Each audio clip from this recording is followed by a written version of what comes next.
તો આ તરફ વડોદરાવાસીઓ માટે ચિંતાજનક સમાચાર આવી રહ્યા છે, જ્યાં વિશ્વામિત્રી નદીનું ફરીથી જળસ્તર વધવાનું છે કે જ્યાં આજવા ડેમના 62 દરવાજા ખોલી પાણી છોડવામાં આવી રહ્યું છે અને વિશ્વામિત્રીનું સ્તર 12 ફૂટે પહોંચતા ફરી દરવાજા ખોલવામાં આવ્યા છે। આજવા ડેમનું જળસ્તર મેન્ટેન કરવા માટે પાણી છોડાયું છે અને કાલથી વરસાદની આગાહી વચ્ચે વડોદરામાં ફરી પૂરનું જોખમ ઊભું થઈ રહ્યું છે। આજવા ડેમના 62 દરવાજા ખોલવામાં આવી રહ્યા છે અને પાણી છોડવામાં આવી રહ્યું છે, તો વિશ્વામિત્રી નદીના જળસ્તરમાં ફરીથી વધારો થઈ શકે છે અને ફરીથી વડોદરામાં પૂરનું જોખમ ઊભું થઈ રહ્યું છે।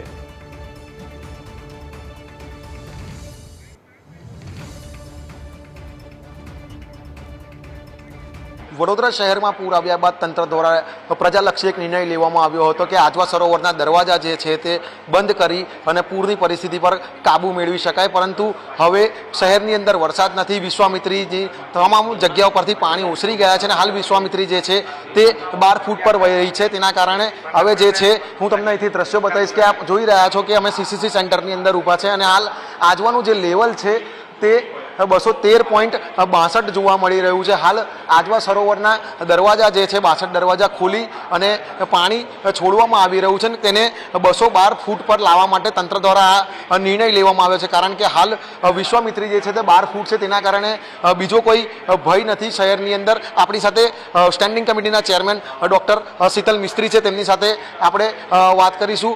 શીતલભાઈ, શું કહેશો? જે પ્રમાણે તંત્ર દ્વારા એક પ્રજાલક્ષી નિર્ણય લેવામાં આવ્યો હતો કે પૂરની પરિસ્થિતિની અંદર આજવા સરોવરને બંધ કરી રિસ્ક લઈને પૂરની પરિસ્થિતિને પહોંચી વળવા તંત્રએ પ્રયાસ કર્યો હતો, આજે ફરી વખત આજવાના દરવાજા ખોલીને પાણી છોડવામાં આવી રહ્યું છે। વડોદરા કોર્પોરેશન દ્વારા વખતો વખત આજવાના દરવાજા ખોલવા બંધ કરવાનો સમય સૂચકતા વાપરીને નિર્ણય લેવાતો હોય છે। જુલાઈ મહિનામાં પણ સમય સૂચકતા વાપરી અને આજવાના દરવાજા બંધ કરી અને 212.50 સુધી લેવલ લઈ જવામાં આવ્યું હતું, જેને લીધે વડોદરા પૂરની પરિસ્થિતિ અટકી હતી। ગઈ વખતે 26મી ઓગસ્ટે રેડ એલર્ટને લીધે 5.5 ઇંચ જેટલો વરસાદ વડોદરા શહેર અને ઉપરવાસમાં પડ્યો હતો। પરિસ્થિતિ ખૂબ ભયાનક થઈ હતી અને આજવાનું લેવલ 214.75 અને આજવાના દરવાજા 213.85 ઉપર બંધ નથી થઈ શકતા, એટલે આ પાણી બધું વિશ્વામિત્રીમાં ઠલવાયું અને એના લીધે વિશ્વામિત્રીમાં પૂરની પરિસ્થિતિ સર્જાઈ અને વિશ્વામિત્રીનું લેવલ લગભગ 37 ફૂટ જેટલું થયું અને વિશ્વામિત્રીના પૂરના પાણી વડોદરાના નીચાણવાળા વિસ્તારમાં ફરી વળ્યા।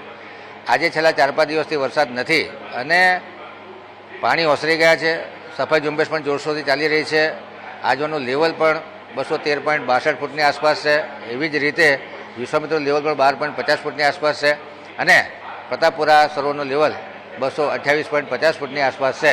ત્યારે આજે તંત્ર દ્વારા નિર્ણય લેવામાં આવ્યો છે કે પ્રતાપપુરા અને આજવા બંનેના દરવાજા ખોલી દેવામાં આવે। વરસાદે વિરામ લેવાથી જે વોટરશેડ એરિયા છે એનું પાણી અત્યારે વિશ્વામિત્રીમાં આવતું નથી, એટલે આ બંને તળાવોના પાણી જે છોડવામાં આવશે એની જે ક્યુસેક છે એટલે એની જે ક્વોન્ટિટી છે અને જે વિશ્વામિત્રીની વહન ક્ષમતા છે, તો વહન ક્ષમતા કરતાં આ જે પાણી છોડવામાં આવે છે એ ઓછું છે। આથી અમને આશા છે કે વિશ્વામિત્રીના લેવલમાં કોઈ વધારો નોંધાશે નહીં અને વધારો નોંધાશે તો પણ બહુ નહીવત વધારો છે અને આજવાના દરવાજા ક્યારે બંધ કરવા અને ક્યારે ખોલવા એ મિકેનિક્સ આપણા હાથમાં છે।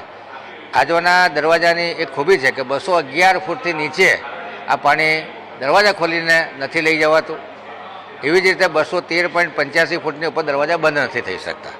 એટલે ઘણી વખત અફવાનું માર્કેટ હોય, લોકો અનાપ શનાપ આક્ષેપો લગાડતા હોય કે આજવા ખાલી કરી નાખીને 211 ફૂટથી નીચે લઈ ગયા હોત તો પૂરની પરિસ્થિતિ ના ઉદ્ભવી હોત, પરંતુ દરવાજામાં એવી કોઈ મિકેનિક્સ નથી કે જેનાથી કે અમે આજવાનું લેવલ 211 ફૂટથી નીચે પાણી છોડીને લઈ શકીએ। હા, જે પાણીનો વપરાશ છે એના લીધે આજવાનું લેવલ ધીરે ધીરે 208 ફૂટ પણ જઈ શકે, પરંતુ દરવાજા ખોલવાથી જ્યારે વરસાદનો માહોલ હોય ત્યારે 211 ફૂટથી નીચે લઈ જવું શક્ય નથી। એવી જ રીતે 213.85 ફૂટની ઉપર દરવાજા બંધ કરવા શક્ય નથી, કારણ કે એની ઉપર જે વાલ છે એમાં પાણી જવાથી ઓટોમેટિક દરવાજા ખુલી જતા હોય છે।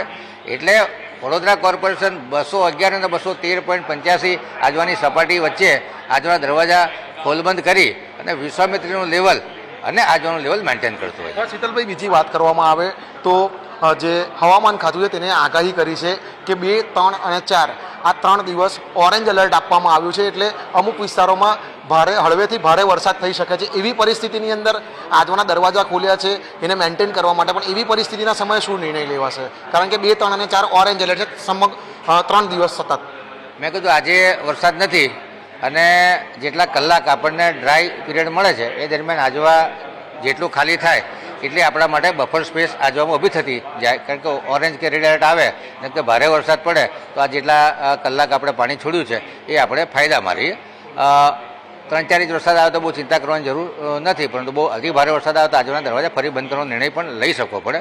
હાલના સમય સંજોગો જોતાં ખૂબ સેફ પીરિયડ છે અને અત્યારે સમયનો જે આપણી પાસે ડ્રાય પીરિયડ છે એનો ઉપયોગ કરી અને આજવા સરોવર અને પ્રતાપપુરા સરોવર બંને ખાલી કરવાથી ભવિષ્યની આપણી સુરક્ષા અને સલામતી વધી રહી છે. શીતલભાઈ, છેલ્લો સવાલ છે. આજવામાંથી પાણી છોડવામાં આવી રહ્યું છે. વિશ્વામિત્રી મેક્સિમમ કેટલા ફૂટે જઈ શકે એવો અંદાજ કેટલો હોઈ શકે? કારણ કે કેટલા ફૂટ પર જઈ શકશે? કારણ જેના કારણે લાગે છે કે વડોદરા શહેરમાં વિશ્વામિત્રીનું પાણી બહાર નહીં આવે. મેં કીધું એમ કે આ બંને તળાવનું પાણી ભેગું થઈને આપણે જે છોડીશું એનું ક્વોન્ટિટી લગભગ 15,000 થી 20,000 ક્યુસેક જેટલી હોય. વિશ્વામિત્રીની વહન ક્ષમતા લગભગ 28,000 થી 30,000 ક્યુસેકની છે. એટલે કહેવાય કે જાવક વધારે છે, આવક ઓછી છે, તો વિશ્વામિત્રીની સપાટીમાં બહુ સિગ્નિફિકન્ટ વધારો નહીં નોંધાય, અને નોંધાય તો 1-2 ફૂટ જેટલો વધારો થઈ શકે. હજી બિલકુલ જે પ્રમાણે શીતલ મિસ્ત્રીએ જણાવ્યું કે હાલ જે ડ્રાય પીરિયડ છે અને આગામી દિવસમાં ઓરેન્જ એલર્ટ છે, એટલે વચ્ચેનો જે સમય મળ્યો છે તેની અંદર તંત્ર જે છે તે ફરી વખત એક નિર્ણય લેવાયો છે કે જે વિશ્વામિત્રી હાલ 12 ફૂટે વહી રહી છે, ત્યારે આજવા સરોવર અને પ્રતાપ સરોવરમાંથી પાણી છોડી અને જે વિશ્વામિત્રીએ તેની અંદર આપવામાં આવે. કારણ કે હાલ જેઓ તેમણે જણાવ્યું કે હાલ જે પરિસ્થિતિ છે તેની અંદર જે આજવામાંથી જે પાણી જશે તે માત્ર 21,000 ક્યુસેક જેટલું પાણી જશે, પરંતુ જે વિશ્વામિત્રીની વહન ક્ષમતા છે તે 30,000 ક્યુસેક છે. તેના કારણે વિશ્વામિત્રી નદીના પાણી બહાર તો નહીં આવે, પરંતુ એની અંદર જે 1 કે 1.5 ફૂટનો વધારો થાય તેવી શક્યતા છે. તંત્ર દ્વારા હાલ આજવાના દરવાજા ખોલી દેવામાં આવ્યા છે અને વિશ્વામિત્રી નદીની અંદર પાણી જે છે તે આવવાની શરૂઆત થઈ ચૂકી છે. અંકિત ઘોણસીકર, ન્યૂઝ કેપિટલ, વડોદરા.